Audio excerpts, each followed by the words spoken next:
Bismillahirrahmanirrahim. Assalamualaikum warahmatullahi wabarakatuh. Innal hamdalillah nahmaduhu wa nasta'inuhu wa nastaghfiruhu wa natubu ilaihi wa na'udzu billahi min shururi anfusina wa sayyiati a'malina. May yahdihillahu fala mudilla lahu wa may yudlil fala hadiyalah. Wa asyhadu an la ilaha illallah wahdahu la syarikalah wa asyhadu anna Muhammadan abduhu wa rasuluhu la nabiyya ba'dah. Ya ayyuhalladzina amanu taqullaha haqqa tuqatih wa la tamutunna illa wa antum muslimun. Fa inna asdaqal hadithi kitabullah wa khairal huda huda Muhammadin sallallahu alaihi wasallam wa syarrul umuri muhdatsatuha wa kullu muhdatsatin bid'ah wa kullu bid'atin dhalalah wa kullu dhalalatin finnar. Hadirin dan hadirat yang dirahmati oleh Allah Subhanahu wa taala, pada pertemuan kita kali ini adalah pertemuan perdana tentang pembahasan dari surat-surat yang terdapat dalam juz 28 ya. Dan sesungguhnya penting bagi kita untuk mempelajari kandungan dari Al-Qur'an, tafsir dari Al-Qur'an agar kita bisa mengamalkannya.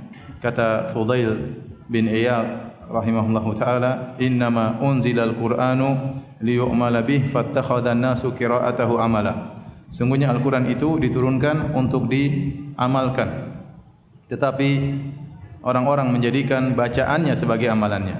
Artinya beliau mengingatkan banyak orang yang membatasi hanya sekedar mempelajari tajwid dan tahsin. Itu baik, tetapi itu bukan tujuan, itu hanya tahapan. Tahapan untuk bisa membaca dengan baik, kemudian mempelajari tafsirnya agar bisa mengamalkannya. Oleh karena tidak mungkin kita bisa mengamalkan Al-Qur'an dengan baik kecuali kita mempelajari kandungannya ya, mempelajari maknanya ya.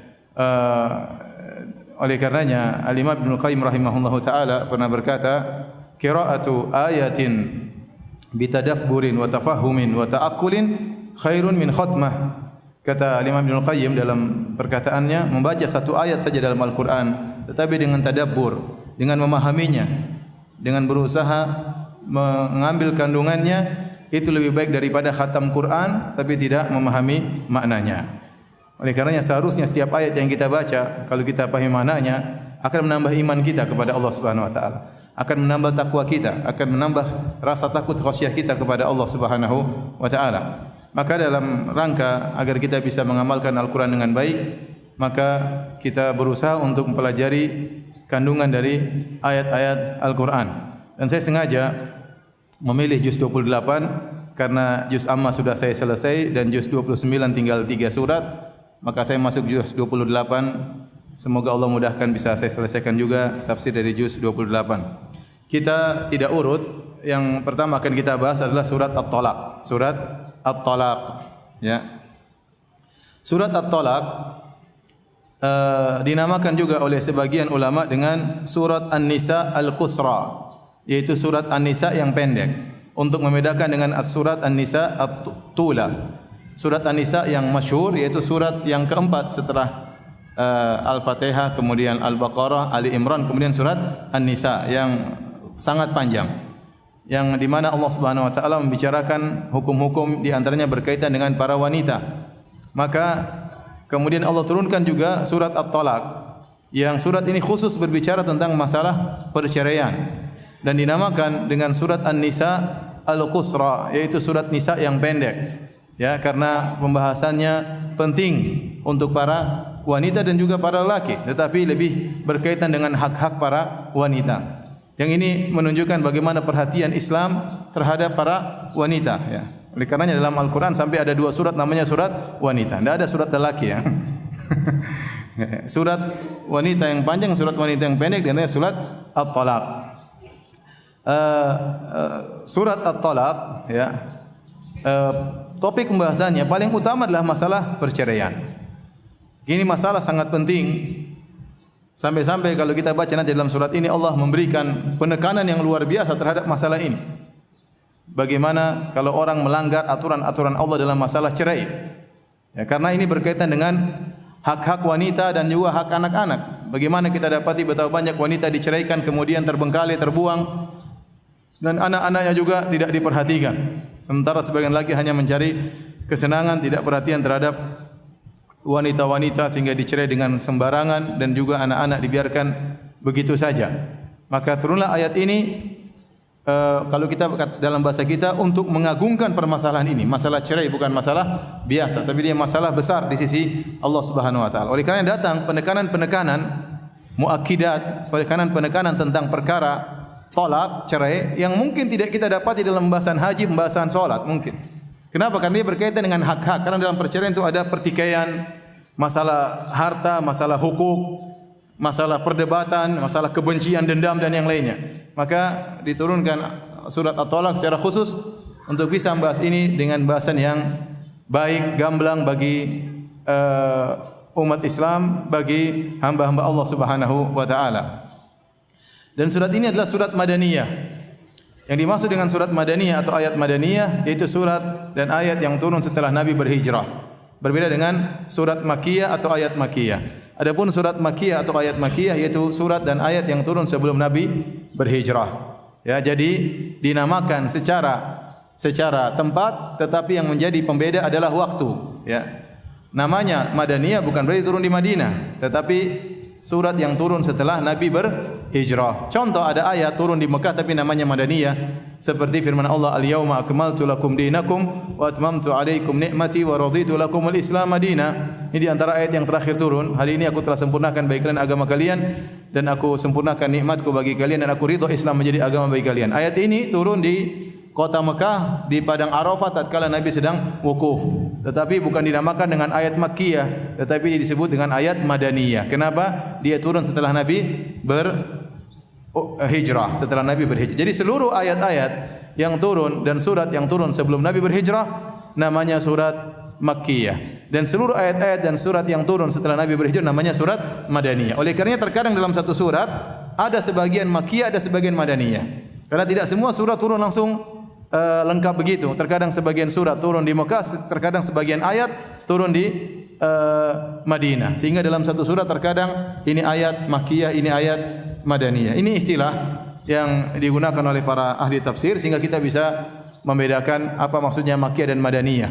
Fungsinya di antaranya faedahnya agar kita tahu nuansa surat ini. Kalau dikatakan surat Makkiyah berarti nuansanya turun Nabi masih berdakwah di kota Mekah, berhadapan dengan Abu Jahal, Abu Lahab CS dan kawan-kawannya ya.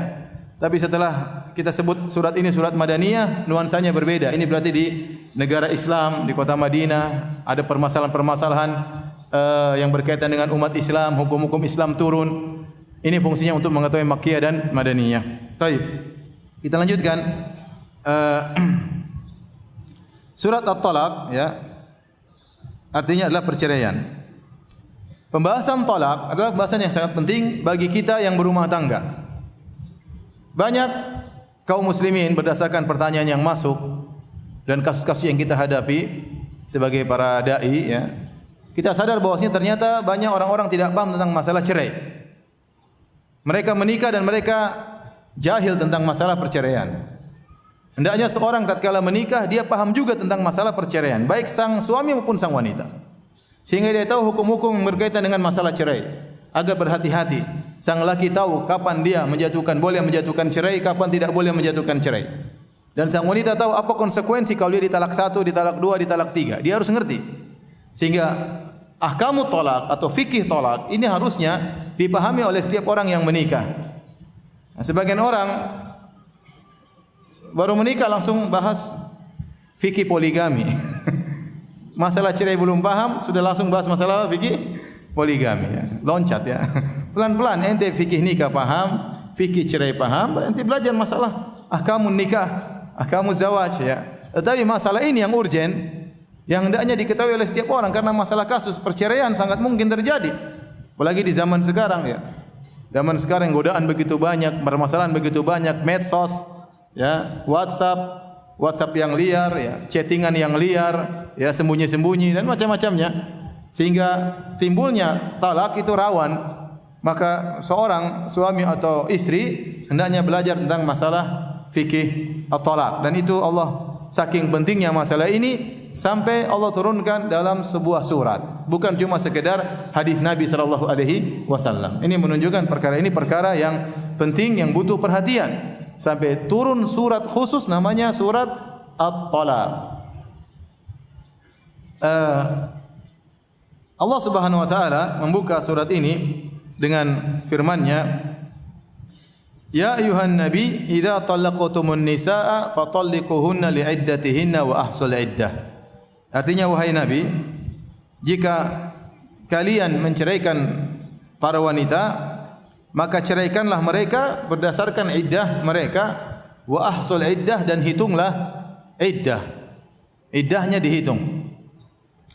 Adapun sebab nuzul surat ini, ya, maka ada beberapa riwayat, ya. Seperti di antaranya ada yang mengatakan sebab nuzulnya karena Nabi sallallahu alaihi wasallam menceraikan Hafsah radhiyallahu taala anha.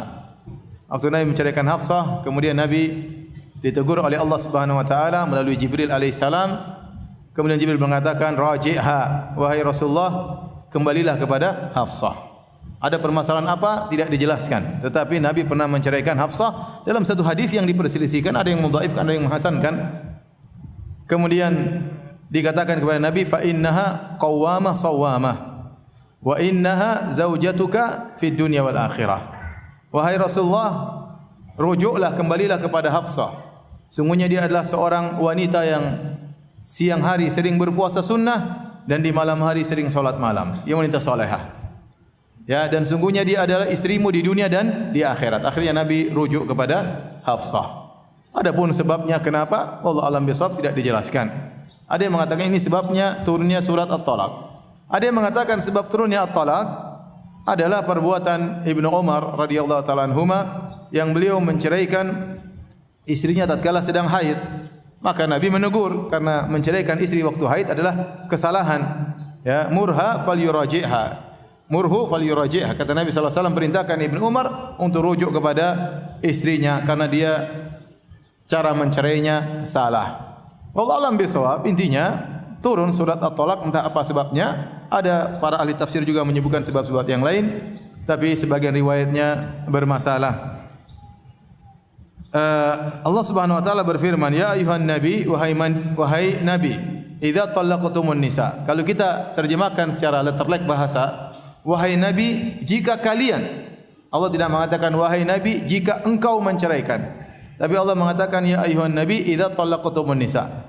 Wahai nabi, jika kau menceraikan istri-istri, jika kalian menceraikan istri-istri kalian. Dari kata ganti orang kedua tunggal menjadi kata ganti orang kedua jamak, plural ya, jamak. Kata para ulama ini dalil bahwasanya hukum asal apa yang ditujukan kepada Nabi sallallahu alaihi wasallam maka berlaku bagi umatnya. Ini hukum asal. Karena Nabi sallallahu alaihi wasallam adalah uswah, ya. Laqad kana lakum fi Rasulillahi uswatun hasanah. Sungguh pada Nabi adalah contoh teladan yang baik bagi kalian. Maka hukum asal seluruh yang dilakukan Nabi adalah berlaku bagi kita. Hukum asal seluruh yang diperintah kepada Nabi berlaku juga bagi kita. Kecuali ada dalil yang menunjukkan kekhususan Nabi sallallahu alaihi wasallam, dan banyak khususiat Nabi sallallahu alaihi wasallam. Banyak perkara-perkara yang ini khusus buat Nabi sallallahu alaihi wasallam. Ya, jadi saya ulangi, hukum asal apa yang dikerjakan Nabi, apa yang diperintahkan oleh Nabi maka berlaku kepada umatnya karena Nabi diutus asalnya untuk sebagai uswah, sebagai teladan. Di antara dalil yang menunjukkan akan hal ini, Allah dalam ayat ini Allah mengatakan, ya ayuhan nabi, wahai nabi, idza talaqtumun nisa, jika kalian menceraikan istri-istri. Pertama Allah mengatakan wahai nabi, satu orang, kemudian Allah selanjutnya Allah mengatakan jika kalian, wahai kaum mukminin, wahai kaum mukminin. Berarti apa yang berlaku bagi nabi berlaku juga bagi kaum mukminin. Ini pendapat lain mengatakan perkara ini asalnya masalah cerai berkaitan dengan kebanyakan kaum muslimin, berkaitan dengan keumuman kaum muslimin. Tetapi dibuka dengan ya ayuhan nabi, tidak mengatakan ya ayyuhalladzina amanu idza talaqtumun nisa. Harusnya kan wahai orang-orang yang beriman, jika kalian menceraikan istri-istri kalian. Harusnya demikian. Tetapi Allah mengatakan ya ayuhan nabi, wahai nabi, jika kalian. Dibuka dengan wahai nabi agar kita tahu bahwasanya perkaranya perkara besar, bukan perkara kecil. Jangan dianggap sepele. Sehingga yang diajak berbicara langsung pertama adalah Rasulullah sallallahu alaihi wasallam. Ini perkara cerai adalah perkara besar, ya.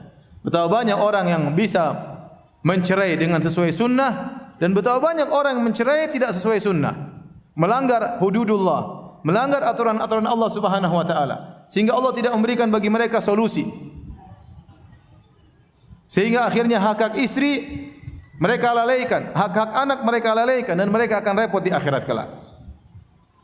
Maka Allah mengatakan, "Idza talaqtumun nisa."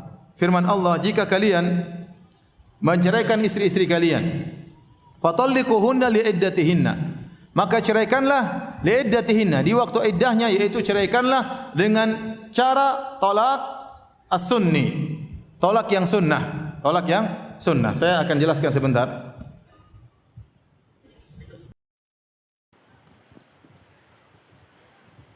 Cerai, ya.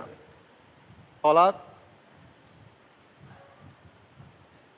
Cerai ada atau tolak ada dua, ya. Ada namanya tolak sunnah. Ada namanya at-talaqul bid'i atau talaqul bid'ah. Talak sunnah. Ada namanya talak bid'ah. Apa itu talak sunnah? Talak sunnah itu artinya mencerai seorang lelaki, menjatuhkan cerai, menjatuhkan talak satu.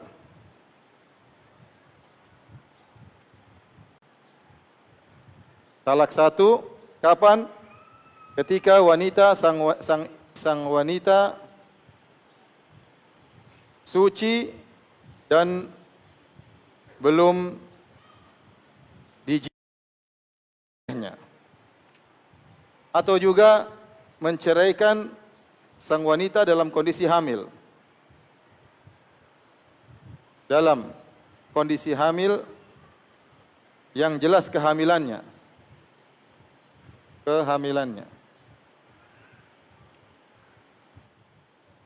Ini namanya tolak sunnah. Seorang kalau hendak menceraikan istrinya, hendaknya dia mengikuti aturan talak sunnah, yaitu dia menjatuhkan talak satu ketika istrinya dalam kondisi suci, belum dia gauli, kemudian dia jatuhkan cerai. Itu namanya talak yang sunnah. Atau istrinya dalam kondisi hamil dan dilihat kehamilannya sangat jelas, dan dia sudah tahu ada anaknya dalam perut istrinya dan dia tetap jatuhkan cerai, maka itu juga tidak mengapa, ya.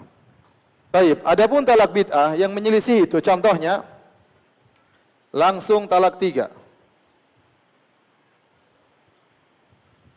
Contohnya, wanita suci dan sudah dia gauli.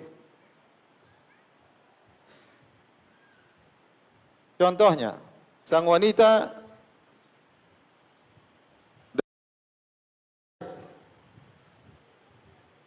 haid atau nifas. Ini contoh. Adapun ada jenis talak ketiga yang disebut oleh Ibnu Katsir rahimahullahu taala, ini tidak sunnah dan tidak apa? Tidak bid'ah. Apa itu namanya? Perhatikan, tolak sunnah ini artinya tolak yang syar'i, tolak bid'ah artinya talak yang haram. Ini maknanya sama dengan talak yang haram. Ya. Adapun ini talak sunnah artinya talak yang dianjurkan, yang sesuai syariat. Adapun talak yang tidak sunnah, tidak bid'ah, kata para ulama, di antaranya menceraikan wanita yang menopause.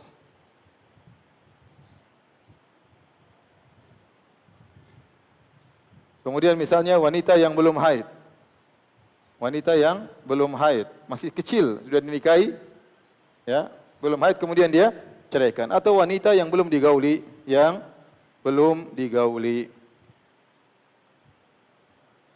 Nah, inilah jika jenis talak yang harus kita lakukan kalau mau menceraikan, maka yang sesuai syariat yang disebut dengan talak sunnah. Talak sunnah. Nah, barang siapa yang melakukan talak dengan talak ini, langsung talak 3, wanita suci sudah dia gauli kemudian dia ceraikan, atau wanita dalam kondisi haid atau nifas, maka dia melakukan talak bid'ah, berarti dia melakukan perkara yang haram. Berarti dia berdosa. Berdosa. Nah, kalau dia melakukan talak dengan talak ini, talak bid'ah, maka ada khilaf di kalangan para ulama. Apakah talaknya jatuh atau tidak? Menurut jumhur ulama bahwasanya talaknya jatuh. Dia melakukan perkara yang haram, tetapi talaknya jatuh. Tetap jatuh talak, paham? Ya, dia menceraikan istrinya dalam kondisi haid. Talaknya bagaimana? Dia dosa karena mencerai istrinya dalam kondisi haid. Tetapi dia talaknya tetap jatuh talak. Ini pendapat 4 mazhab. Adapun pendapat sebagian ulama seperti Syekhul Islam Ibnu Taimiyah rahimahullah taala dan diikuti oleh sebagian muridnya dan dirajihkan oleh Syekh bin Baz rahimahullah taala bahwasanya talak bid'ah tidak jatuh. Kenapa? Karena itu talak yang haram dan Allah tidak menerima talak yang haram. Ya. Talak yang haram. Adapun jumhur ulama talaknya jatuh. Intinya jatuh atau tidak jatuh, maka barang siapa yang mencerai istrinya dalam kondisi demikian, maka dia berdosa.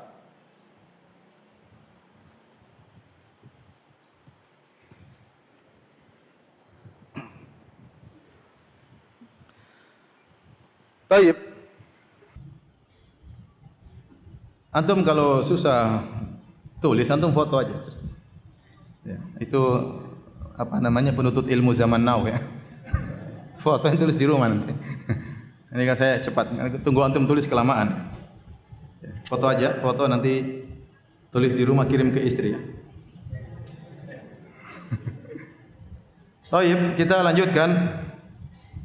Kata Allah Subhanahu wa taala, "Ya ayuhan nabi, idza talaqtumun nisa." Wahai nabi, jika kalian wahai kaum mukminin menceraikan istri-istri kalian, berarti cerai itu hukumnya adalah halal. Kalau haram tentu Allah akan sebutkan. Berarti cerai, talak itu hukumnya apa? Haram. Ya. Kenapa disyariatkannya talak? Karena memang ada suatu perkara yang tidak mungkin solusinya kecuali cerai. Kenapa disyariatkan talak? Untuk lidaf'il madarrah, untuk menghilangkan kemudaratan. Kemudaratan yang mungkin timbul. Contoh, suami istri tidak bisa cocok lagi, sudah tidak mungkin. Ya, atau suaminya menyimpang atau istrinya menyimpang. Ya, kalau dibiarkan dipertahankan pernikahan tersebut, maka akan mendatangkan kemudaratan yang besar bagi istrinya atau bagi suaminya atau bagi anak-anaknya. Maka syariat memberi solusi adanya talak. Itu adalah lidaf'il madarrah, untuk menghilangkan kemudaratan. Maka disyariatkannya talak. Berbeda dengan sebagian agama, talak tidak boleh. Talak tidak boleh. Musibah, kalau pas dapat musibah tersebut tidak bisa hilang. Dapat istri ternyata suka main laki-laki, bukan suka main perempuan, suka main apa? Laki-laki, kerjaannya membanggang tiap hari nampar suami, ya. Terus tidak boleh diceraikan, repot seperti ini. Ya. Maka talak itu ada sebagai rahmat bagi hamba-hamba Allah, karena kita tidak tahu takdir kita. Bisa jadi seorang menikah kemudian ternyata dalam menjalankan bahtera rumah tangganya timbul banyak permasalahan. Dan tidak ada solusi kecuali talak. Dan itu solusi terakhir. Tentunya banyak solusi sebelumnya. Ya, seperti kata orang bahwasanya akhiru dawa al-kai. Solusi terakhir adalah berobat dengan kai. Maka dikatakan solusi terakhir dalam pernikahan adalah cerai. Jadi tujuan talak adalah untuk menghilangkan kemudaratan, bukan untuk menimbulkan kemudaratan.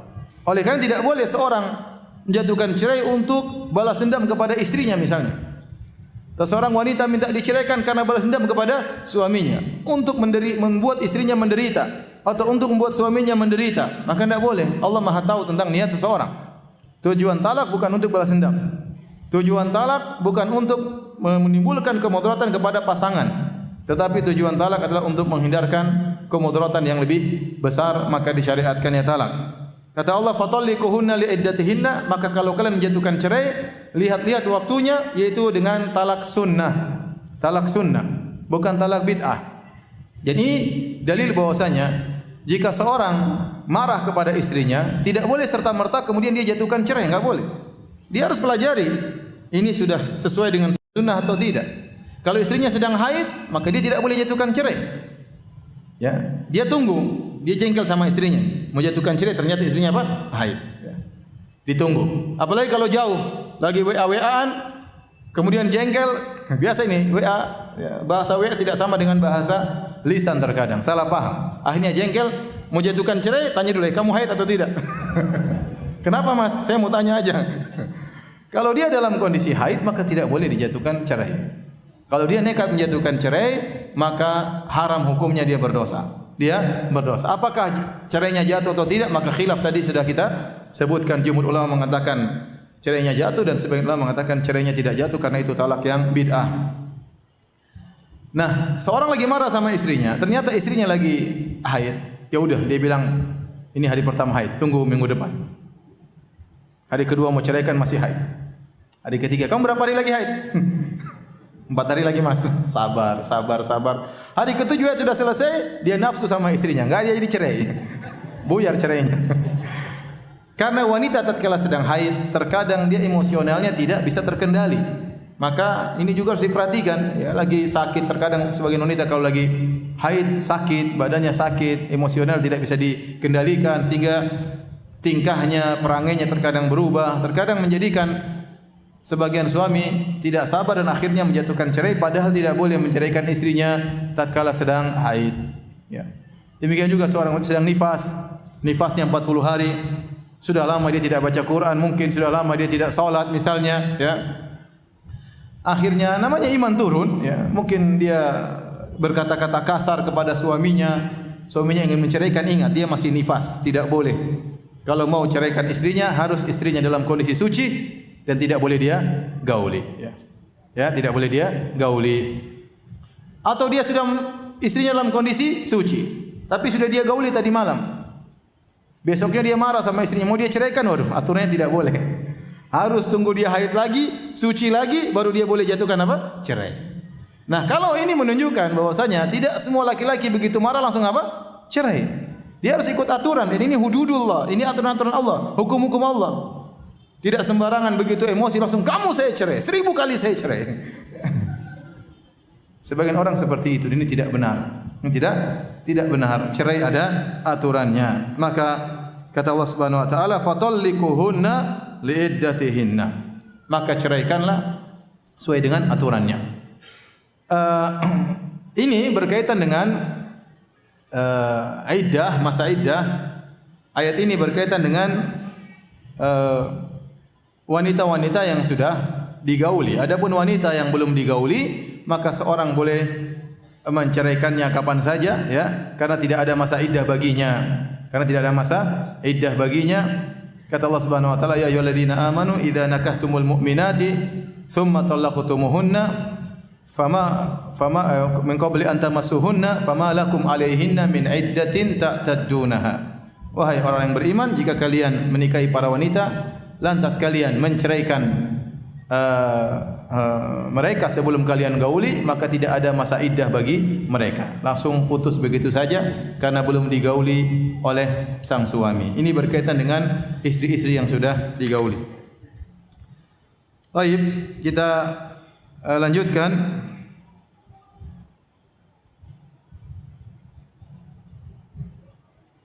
Kata Allah Subhanahu wa taala, "Wa ahsul iddah." Maka hitunglah iddah. Kalau sudah terjadi perceraian, maka hitunglah iddah. Al-ihsa artinya menghitung dengan detail. Ini berlaku bagi sang laki maupun wanita. Wa ahsul iddah. Sang laki begitu jatuhkan cerai, dia harus tahu iddah istri yang dia ceraikan ini berapa lama. Maka dia harus detail. Dia tahu istrinya baru saja selesai haid atau menjelang haid, sehingga dia tahu kapan masa iddah istrinya ini selesai. Karena di balik iddah itu ada hak-hak harus dia tunaikan. Wanita kalau diceraikan dengan talak raj'i, talak 1 atau talak 2, maka statusnya masih istri dan berlaku nafkah. Sang suami harus menafkahi sang istri sampai masa iddahnya selesai. Talak 1 maupun talak 2. Sehingga dia harus tahu kapan habis masa iddah sang wanita. Dan dia juga harus tahu kapan dia boleh kembali. Karena kalau sudah masa iddah sudah selesai, dia tidak bisa kembali lagi. Tolong dihapus.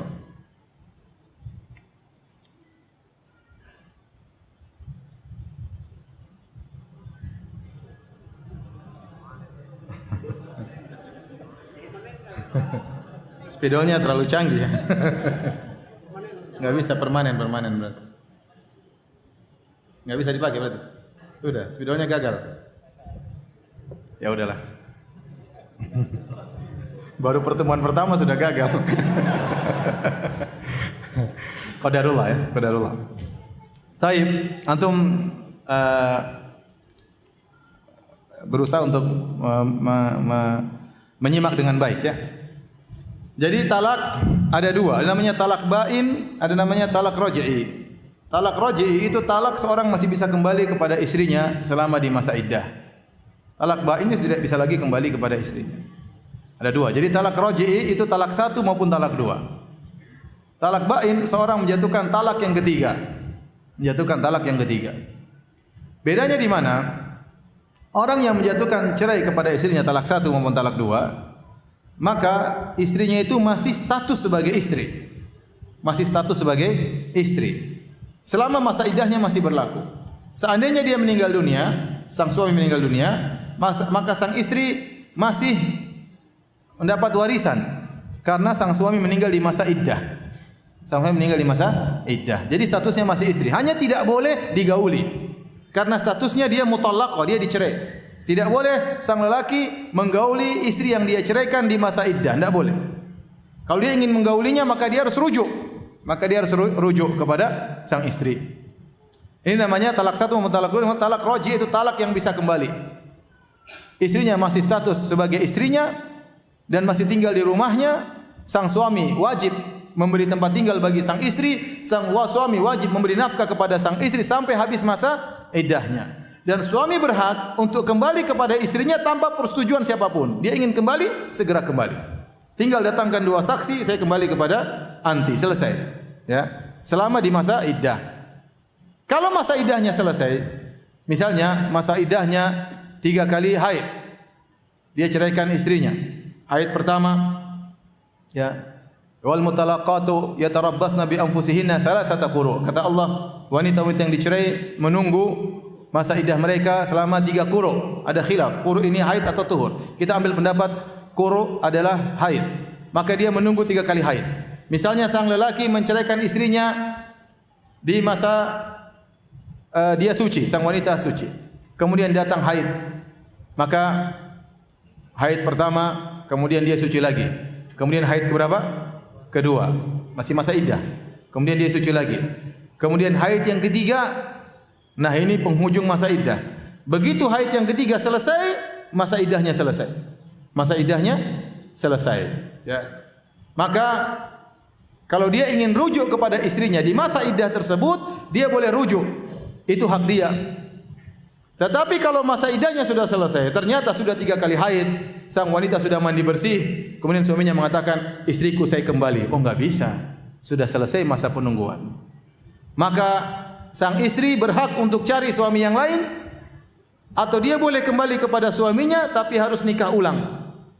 Nikah ulang sebagaimana proses awal, ada mahar, ada saksi, ada wali. Ya. Paham sampai di sini? Kalau nggak ada papan tulis, antum kayak apa namanya? Kayak bingung ya. Antum harus paham baik, nanti nggak salah cerai. Ya. Ya, mudah-mudahan antum tidak menceraikan. Tapi kalau terpaksa boleh buat ya. Beda dengan talak ba'in. Talak ba'in menjatuhkan talak 3 kepada istri. Kalau sudah menjatuhkan talak 3 kepada istri, maka pendapat yang rajih, maka tidak perlu menyediakan tempat tinggal bagi sang wanita dan tidak perlu menafkahi bagi sang wanita. Dan dia tidak bisa rujuk lagi kembali kepada istrinya karena dia sudah talak 3. Kecuali istrinya nikah sama laki-laki lain, digauli oleh laki-laki lain tersebut, kemudian cerai, baru dia bisa lamar lagi. Bentar.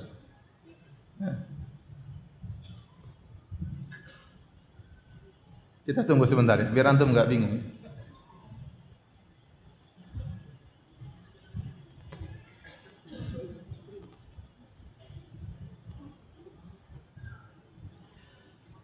Baik.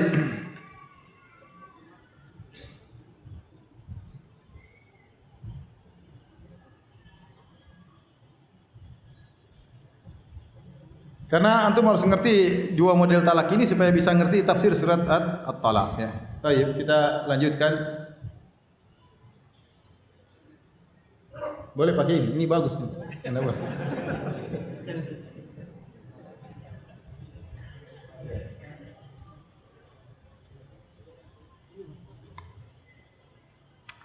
Baik. Perhatikan di sini cerai ada 2 ya. Ada talak ba'in. Ada namanya talak raj'i. Talak raj'i maksudnya talak 1 dan talak berapa? Talak 2. Talak bain, talak 3.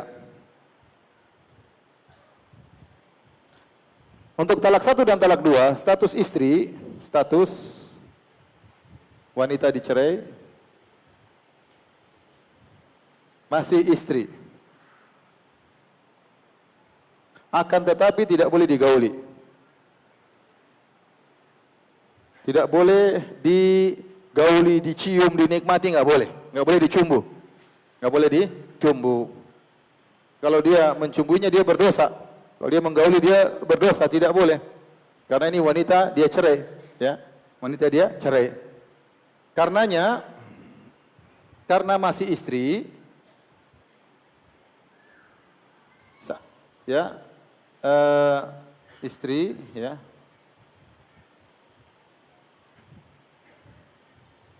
statusnya dicerai masih istri selama, ya, masih istri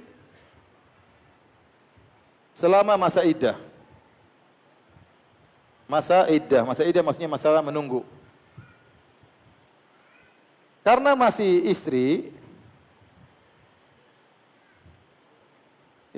maka wajib dinafkahi. Kemudian wajib wajib tinggal di rumah. Jangan diusir. Ya. Adapun talak 3, status bukan istri lagi. Istri lagi. Kemudian sang suami untuk talak 1 dan 2 berhak kembali, berhak rujuk selama di masa iddah.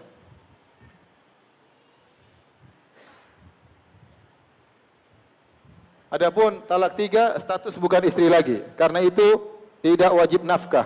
Jadi khilaf, tetapi pendapat yang lebih kuat tidak wajib nafkah. Ya, tidak wajib menyediakan tempat tinggal, sukna.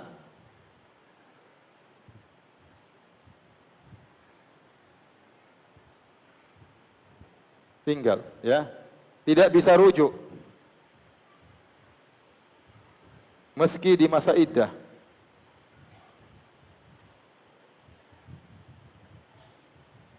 Kalau suami meninggal di masa iddah, tidak dapat warisan.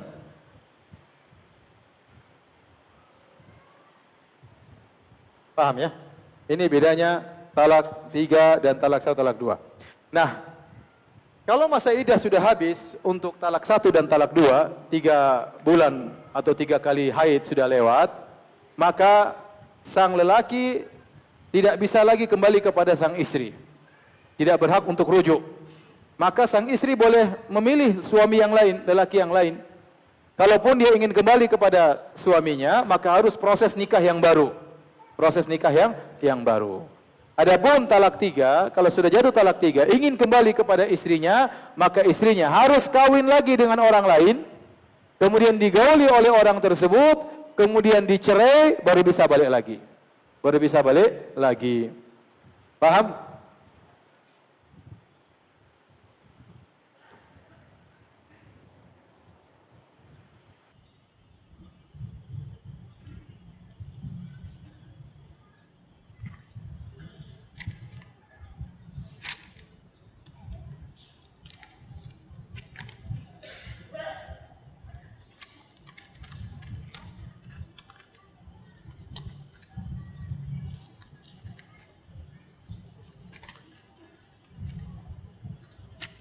Taib, kita lanjutkan.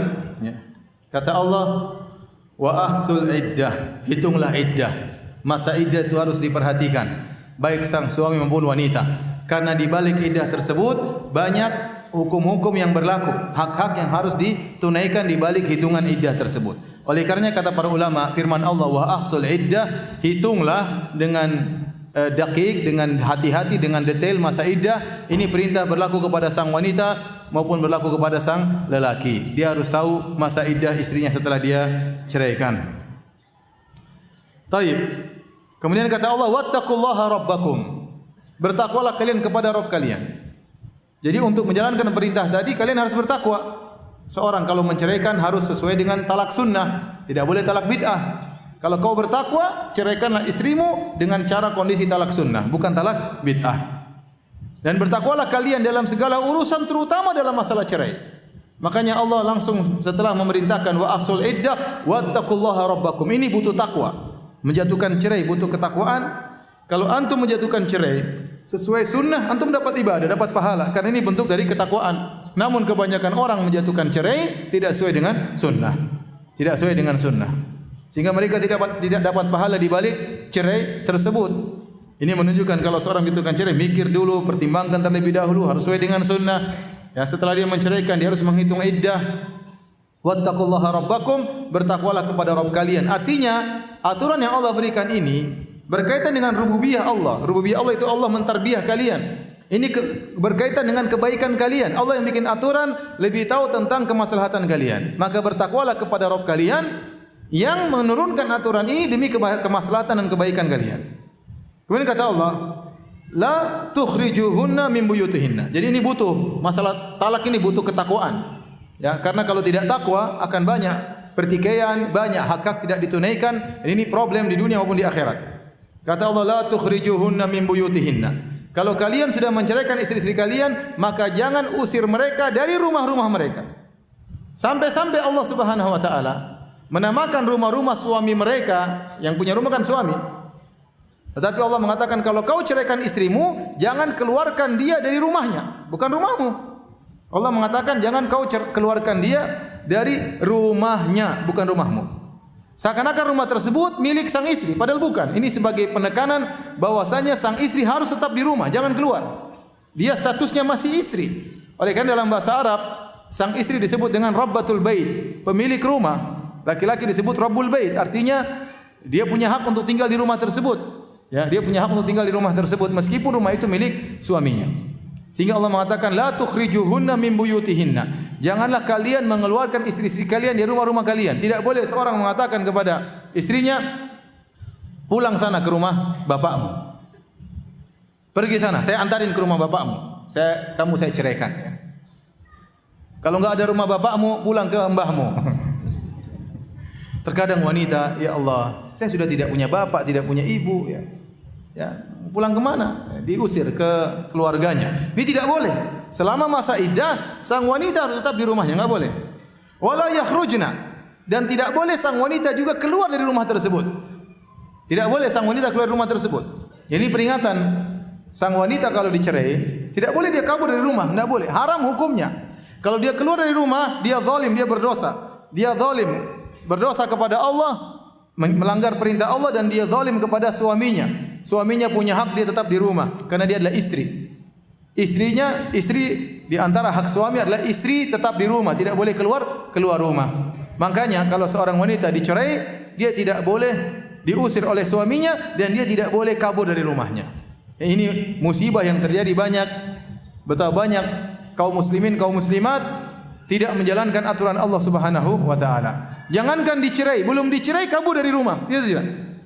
Betapa banyak wanita kalau lagi ribut sama suaminya, dia kabur dari rumah, kemudian HP-nya dimatikan. Bingung suaminya cari kemana sana ke sini, mana istri saya hilang entah kemana. Terkadang sang wanita ngancam, banyak kasus dilaporkan kepada saya. Sang wanita ngancam, ya pokoknya saya mau kabur dari rumah, ambil koper, kemudian lipat baju, masukkan dalam koper. Tapi enggak selesai apa? Nyusun bajunya. Dia mau kabur ragu-ragu. Enggak boleh. Orang lagi bertengkar di rumah, tidak boleh sang istri kabur dari rumah. Jangankan lagi bertengkar, sudah dicerai tidak boleh kabur. Kecuali sang suami mukul, sang suami melukainya, mengancam untuk membunuhnya, ya kabur. Kantor polisi tidak apa-apa, tidak usah pulang ke rumah orang tua. Tetapi kalau tidak sampai pada tahapan tersebut, hanya pertengkaran mulut, maka tidak boleh seorang wanita meninggalkan apa? Rumahnya. Jangankan dalam kondisi bertengkar, bahkan sudah dicerai, dia tidak boleh kabur ke rumah orang tuanya. Jadi ini sangat banyak dilanggar. Betapa banyak wanita kalau sudah dicerai, dia langsung pergi ke rumah orang tuanya. Akhirnya orang tuanya masalah pindah ke rumah mertua. Akhirnya semakin dipanas-panasin oleh keluarganya, oleh ayahnya, oleh ibunya, oleh kakaknya, oleh adiknya, oleh tantenya. Sehingga permasalahan tidak ada solusinya. Anda ingin dapat solusi, ikut aturan Allah Subhanahu wa taala. Maka Allah berfirman, "La tukhrijuhunna min buyutihinna." Kalau kalian sudah mencari istri kalian, tidak boleh dikeluarkan rumah mereka. Wala yakhrujna, dan mereka pun tidak boleh keluar dari rumah-rumah mereka illa ayyatina bi fahishatin mubayyinah, kecuali mereka melakukan perbuatan keji yang jelas. Itu sang wanita melakukan perbuatan keji yang jelas. Di antara tafsirannya, jika dia berzina misalnya, atau ternyata dia tidak bisa menjaga lisannya, tiap hari maki suaminya, sudah dicerai tidak taubat-taubat, malah maki-maki suaminya, menghina suaminya, suaminya tersakiti, maka dia boleh pulangkan ke rumah keluarganya. Atau ternyata dia sakiti keluarga suaminya, dia maki-maki bapak suaminya, dia maki-maki ibu suaminya, dia mengganggu keluarga suaminya dengan lisannya, maka dalam kondisi demikian sang suami boleh memindahkan sang istri ke rumah keluarganya. Tapi selama tidak terjadi demikian, tidak ada fahisyah, tidak ada perbuatan zina, tidak ada kata-kata yang keji, maka sang suami tidak boleh mengusir sang istri dan sang istri tidak boleh keluar dari rumahnya. Kata Allah Subhanahu wa taala, ya.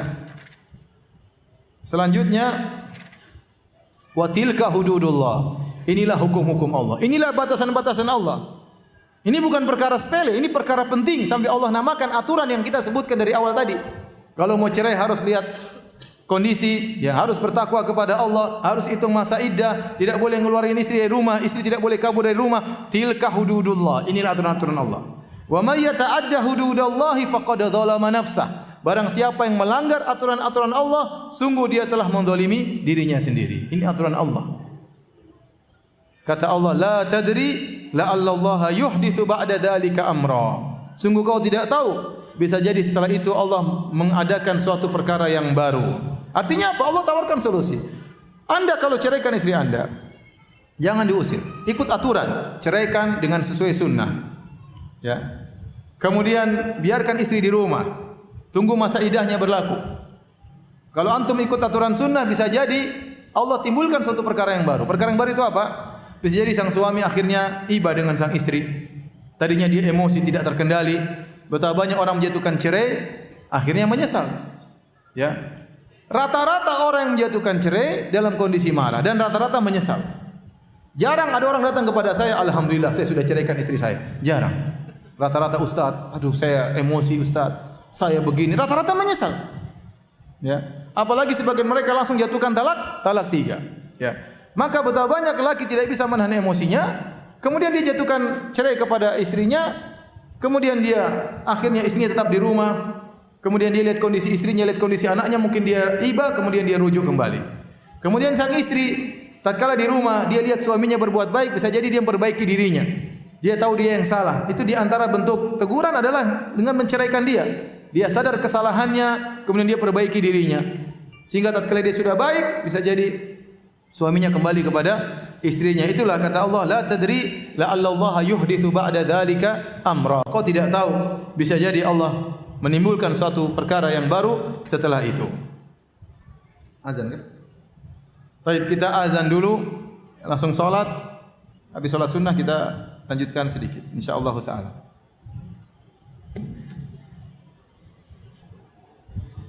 Bismillahirrahmanirrahim. Alhamdulillah, salatu wassalamu ala Rasulillah wa ala alihi wa sahbihi wa mawalah. Kita lanjutkan pembahasan kita dari surat At-Talaq. Kita lanjutkan ayat berikutnya. Kata Allah Subhanahu wa taala, "Fa idza balagna ajalahunna."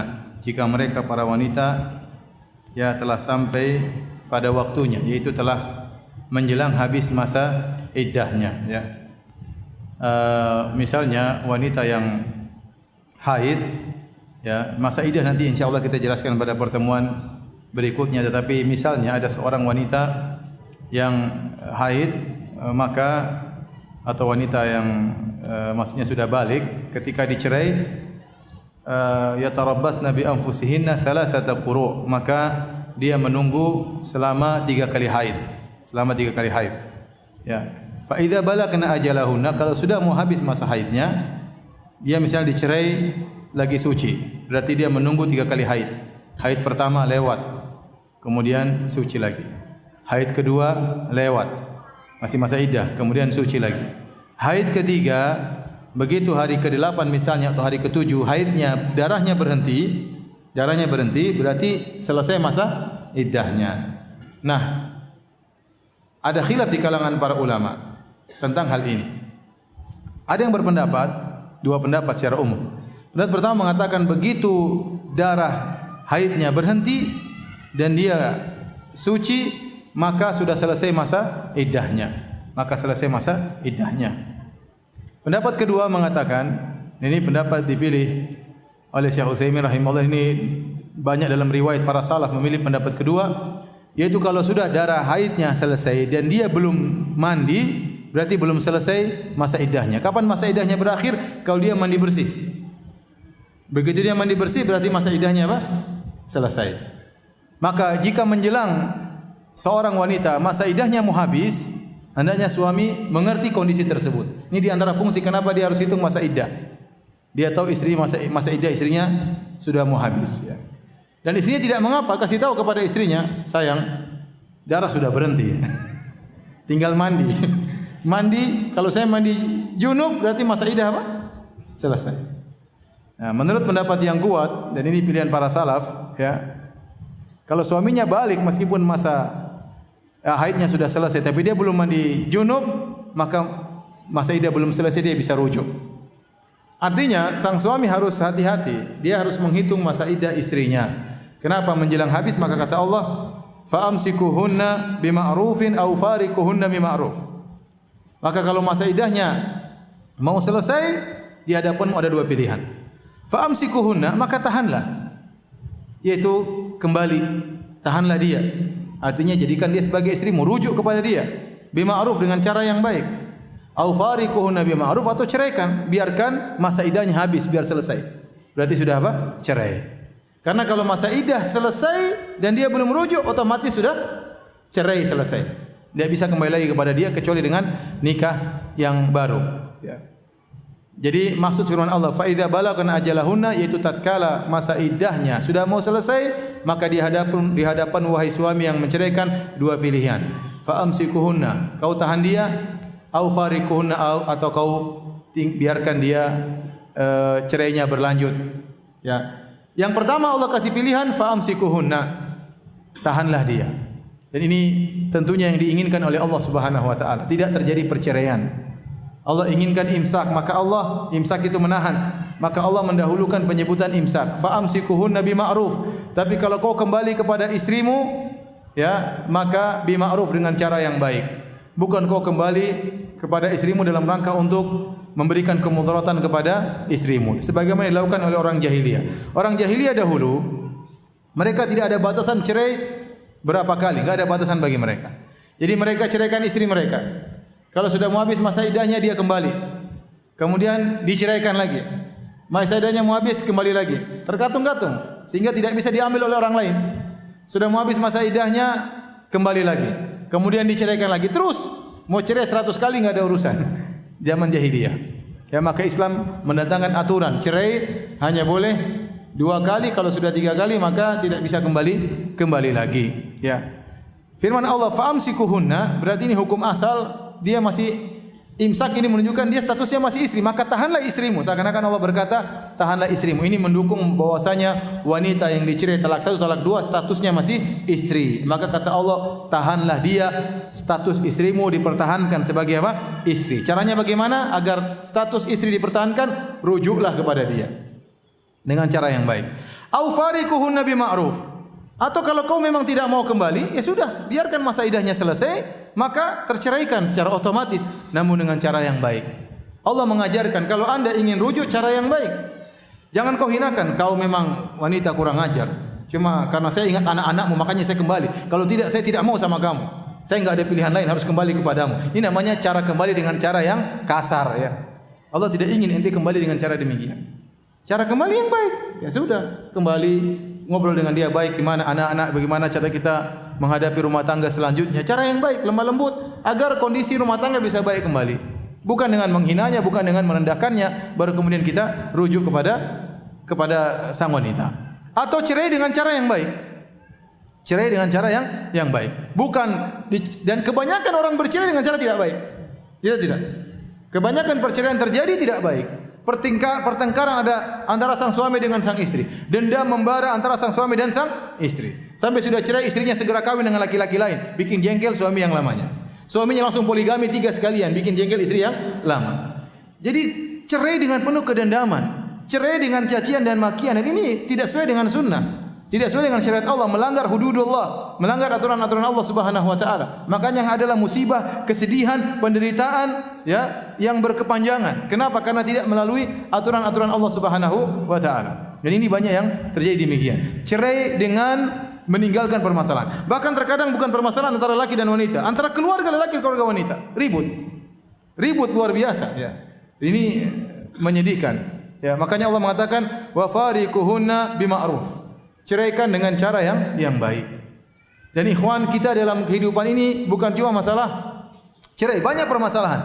Anda kalau timbul permasalahan, Anda hadapi dengan cara yang baik atau Anda tinggalkan dengan cara yang baik. Contoh, Anda kerja di suatu perusahaan, ribut, kayaknya enggak cocok, enggak bisa dipertahankan. Keluar dengan cara yang baik. Tidak usah ente maki-maki, tidak usah ente hina-hina, tidak usah ribut dengan atasan. Keluar dengan cara yang baik, sudah. Hati Anda istirahat, hati mereka juga istirahat. Tidak ada dendam, ya. Tidak ada kejengkelan, ya. Hidup dengan tenteram. Berusaha menghadapi permasalahan dengan baik. Keluar dengan cara yang baik. Dan kita sering menghadapi permasalahan. Tadinya kita bareng, kemudian kita berpisah. Tadinya kita kerja bareng, akhirnya kita pisah. Maka usahakan berpisah dengan cara yang baik. Agar kita tenteram dan hidup ini tentu banyak permasalahan. Kemudian kata Allah Subhanahu wa taala, "Wa ashidu dzawai adli minkum." Dan persaksikanlah 2 orang yang adil di antara kalian. Ini ada pendapat di kalangan para ulama, dan ini pendapat jumhur ulama, bahwasanya tatkala seorang rujuk atau seorang mencerai hendaknya mendatangkan 2 saksi. Dianjurkan mendatangkan 2 saksi. Hukumnya mendatangkan 2 saksi. Tolong dihapus.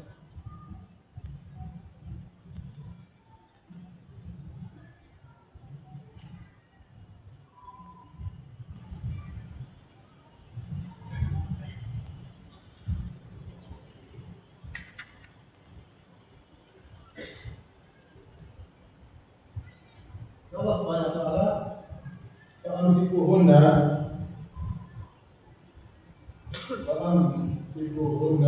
bima'rufin aw fariquhunna bima'ruf. Bisa artinya rujuk, farik artinya cerai. Kita juga tahu wa ashidu dzawai adli minkum. Hadirkanlah 2 saksi. Hadirkanlah 2 saksi yang adil di antara kalian. Nah, menghadirkan 2 saksi ini berlaku untuk rujuk saja atau berlaku untuk cerai juga. Kebanyakan ulama mengatakan rujuk disunahkan atau disyariatkan untuk menghadirkan 2 saksi. Demikian cerai juga dianjurkan untuk menghadirkan 2 saksi. Bahkan sebagian berpendapat kalau seorang menceraikan atau rujuk tanpa 2 saksi tidak sah. Barang siapa yang mencerai tanpa 2 saksi tidak sah, barang siapa yang rujuk tanpa 2 saksi tidak sah, namun pendapat yang salah. Ya, pendapat yang benar bahwasanya ulama sepakat bahwasanya rujuk atau cerai tanpa saksi sah, hanya saja hukumnya wajib atau sunnah. Bagi yang mengatakan wajib menghadirkan 2 saksi pada cerai dan pada rujuk, mereka pun mengatakan seandainya saksinya tidak datang tetap sah, cuma dia berdosa. Saya ulangi, rujuk dan cerai tanpa saksi sah. Tetapi para ulama menganjurkan untuk menghadirkan 2 saksi. Nah, menghadirkan 2 saksi ini hukumnya wajib atau sunnah ada khilaf. Bagi yang mengatakan wajib pun tetap berpendapat bahwasanya tanpa saksi pun sah. Paham? Tanpa saksi pun sah. Karena ada sebagian negara yang membuat peraturan kalau cerai tanpa saksi tidak sah. Itu tidak benar. Baik. Dianjurkan mendatangkan 2 saksi. Syekhul Islam Ibnu Taimiyah rahimahullah taala punya pendapat, dan ini juga pendapat sebagian salah, bahwasanya menghadirkan 2 saksi itu hanya berlaku pada rujuk. Talak tidak perlu. Kenapa? Karena ayat ini bukan berkaitan dengan talak. Allah mengatakan persaksikanlah dua saksi, talak sudah sebelumnya terjadi. Paham? Ya, Allah mengatakan kita telah untuk menisa kalau kalian menceraikan istri-istri kalian, maka begini. Kalau sudah habis masa iddahnya, maka rujuk atau biarkan. Bukan bikin talak baru lagi, paham? Tidak ada talak baru. Yang ada dibiarkan masa iddahnya habis. Talak sudah berlaku sebelumnya, paham? Paham ya? Sehingga masalah menghadirkan dua saksi berlaku dengan apa? Masalah rujuk. Dan ini pendapat yang saya kuatkan, pendapat Islam Taimiyah bahwasanya yang dianjurkan untuk menghadirkan dua saksi adalah masalah apa? Rujuk. Masalah rujuk. Masalah cerai harus suami. Suami mau kapan dia bilang cerai yang mungkin sesuai dengan sunnah. Adapun rujuk maka perlu dua saksi. Kenapa perlu dua saksi? Supaya rujuk ini diketahui oleh sang istri, diketahui oleh orang lain, sehingga suami tidak main-main dan serius, dan di balik itu ada hak-hak yang berlaku dan yang lainnya. Ya, maka dianjurkan untuk menghadirkan dua saksi. Seandainya dia rujuk tanpa menghadirkan dua saksi, maka tetap sah. Contohnya, dia sudah ceraikan istrinya, sudah 2 bulan dia menunggu, akhirnya dia hidup bersama istrinya. Istri yang lain belum ada. Akhirnya dia mau rujuk, maka dia rujuk tanpa saksi pun tidak apa. Dia telepon istriku saya rujuk, atau dia SMS istriku saya rujuk, maka dia boleh mengeluarkan istrinya. Ya, rujuk yang makul dengan perkataan. Bahkan kita mengatakan, kalau dia datang dia langsung ke istrinya, otomatis rujuk. Karena tidak boleh dia membawa istrinya kecuali setelah rujuk. Namun yang lebih hati-hati seorang kalau rujuk dengan perkataan sebelum dengan perbuatan. Harus setelah mengatakan dengan perbuatan tidak sah, harus dengan perkataan. Harus dengan perkataan. Maka kalau seorang menceraikan istrinya, dia ingin rujuk yang afdal, dia jalankan sunnah, dia datangkan dua saksi yang hadir, kemudian dia saksikan, dia ada perbuatan tersebut, saya rujuk kepada istri saya. Seandainya dia tidak dapat dengan saksi, mungkin dia malu, maka dia rujuk langsung juga sah. Tadi dia ucapkan kepada istrinya, saya rujuk kepadamu selama masa iddah belum selesai.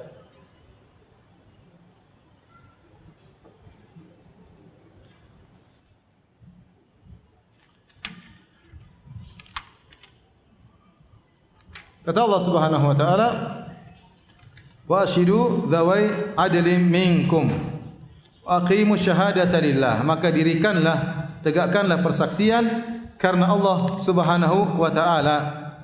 Ya, benar-benar menegakkan persaksian karena Allah Subhanahu wa taala. Kata Allah setelah itu, "Dzalikum yu'adzu bihi man kana yu'minu billahi wal yaumil akhir." Inilah kalian diberi peringatan, orang yang beriman kepada Allah dan hari akhirat akan mendapatkan peringatan dari aturan-aturan Allah ini. Artinya yang bisa menjalankan aturan Allah dari awal sampai akhir tadi ini hanya orang yang beriman kepada Allah dan hari akhirat. Kebanyakan orang tidak peduli, cuek, cerai seenaknya, tidak memperhatikan aturan-aturan cerai. Bagaimana dia memperhatikan?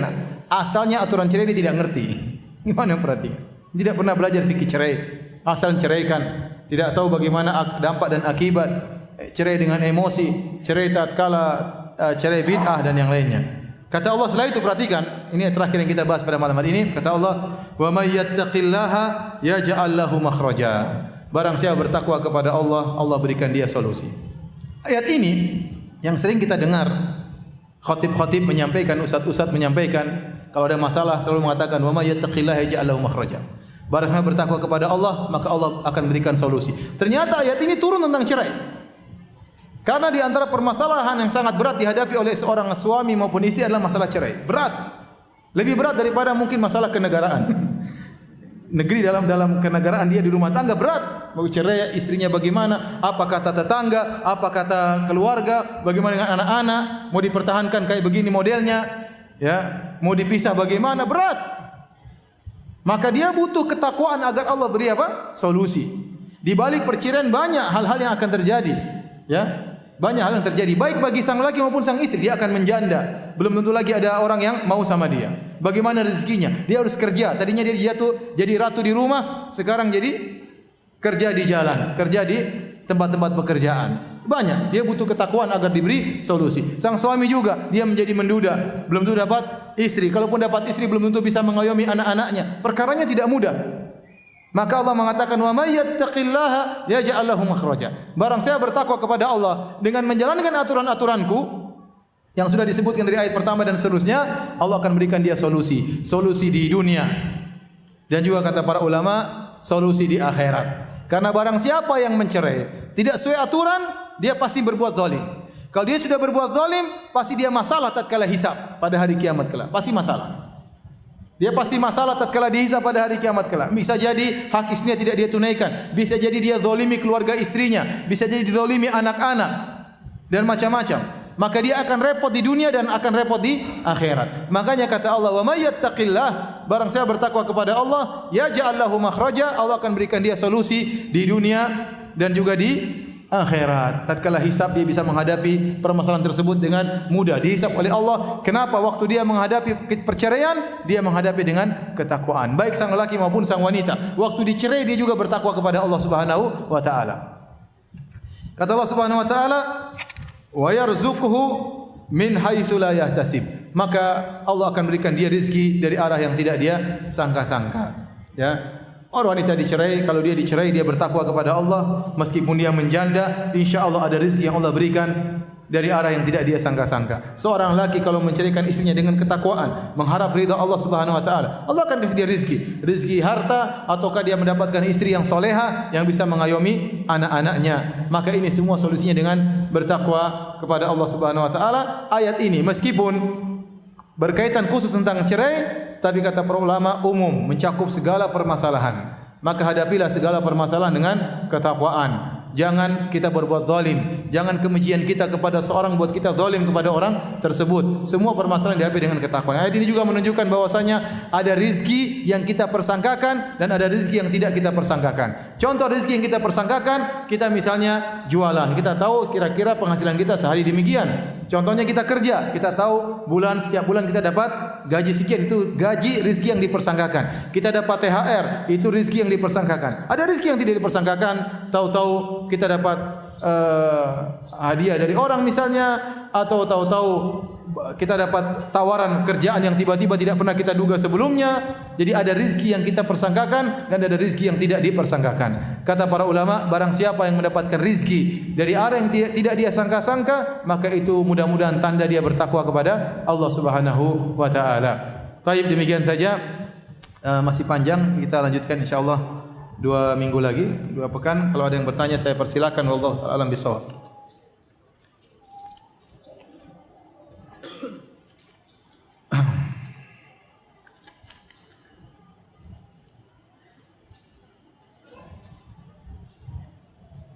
Saat wanita dinazar pria,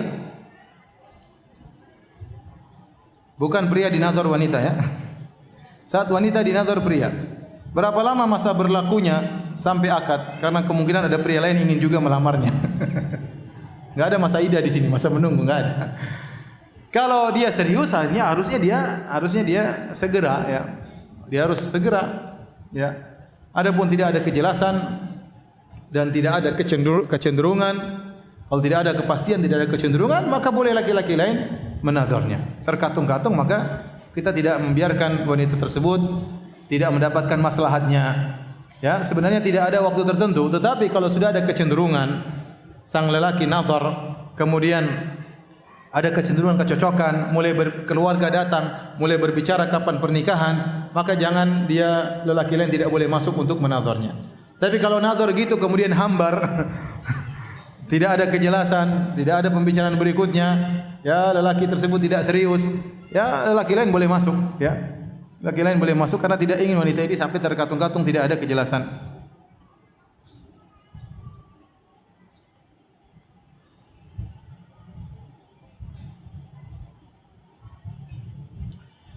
Dua pasangan pezina akhirnya menikah lantaran wanitanya hamil. Saat anak lahir berapa tahun kemudian terjadi perceraian. Bagaimana hukumnya terhadap si anak ya? Intinya anak tersebut menurut pendapat yang rajih, anak tersebut sah dinisbahkan kepada ayahnya meskipun dia menikah dalam kondisi hamil, dan ini pendapat mazhab jumhur ulama, ya, di antaranya ulama Syafi'iyah.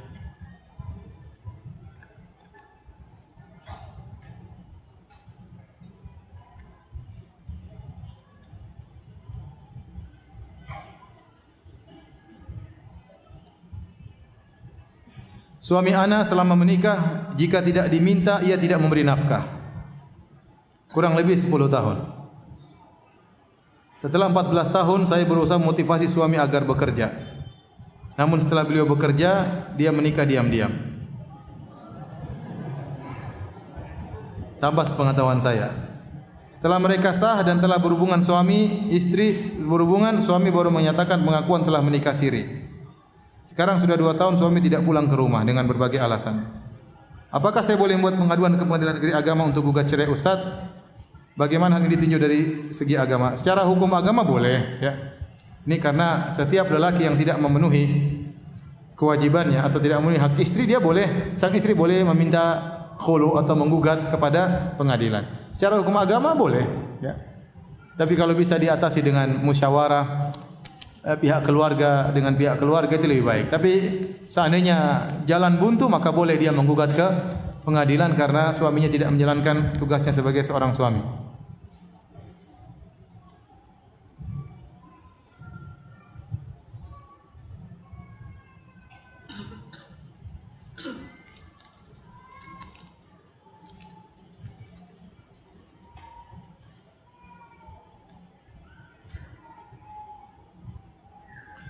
Ustaz, saya pernah talak istri saya, talak 1. Kemudian rujuk, tapi tidak akad nikah lagi. Bagaimana itu Ustaz? Ya kalau rujuknya dalam masa iddah maka tidak perlu akad nikah.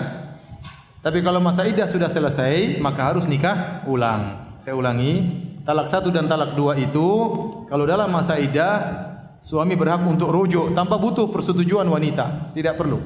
Dia enggak setuju, rujuk, ya.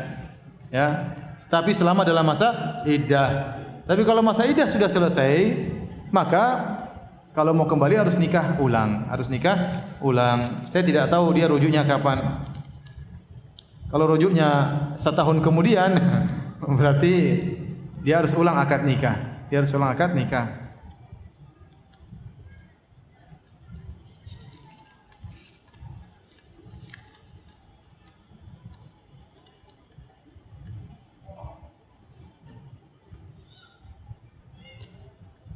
Suami ingin rujuk Ustaz, namun ia rujuk dalam keadaan dipaksa.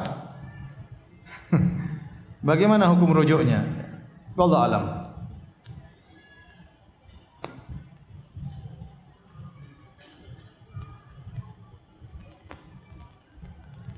Ini curhat semua isinya.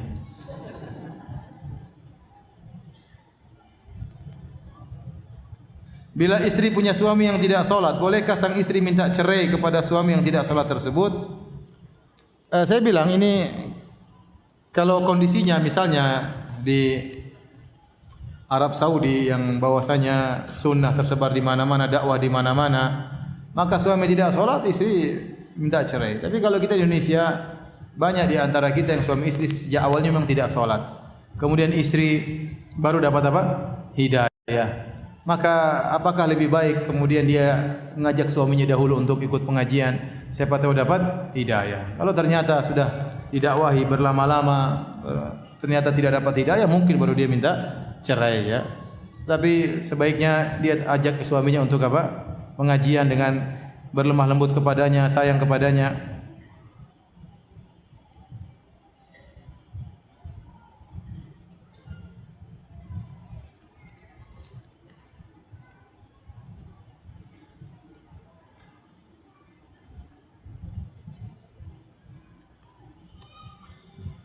Assalamualaikum Ustaz, sungguhnya Allah tidak malu dari kebenaran. Apa hukum jima di kamar mandi? Boleh. Apakah hukum suami menelan ASI istrinya? Boleh. Bolehkah oral seks dalam Islam? Boleh.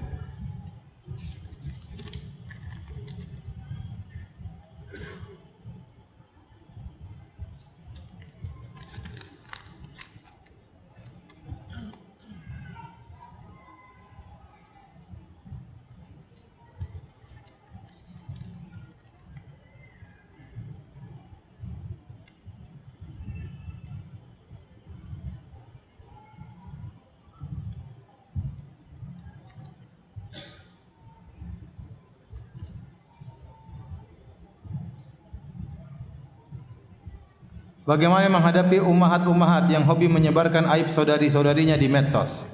Dinasihati ya. Bahwasanya itu adalah ghibah. Ghibah adalah dosa besar. Dosa besar celaka di akhirat. Seorang wanita menyibukkan dengan aib dirinya sendiri. Masing-masing kita punya banyak aib.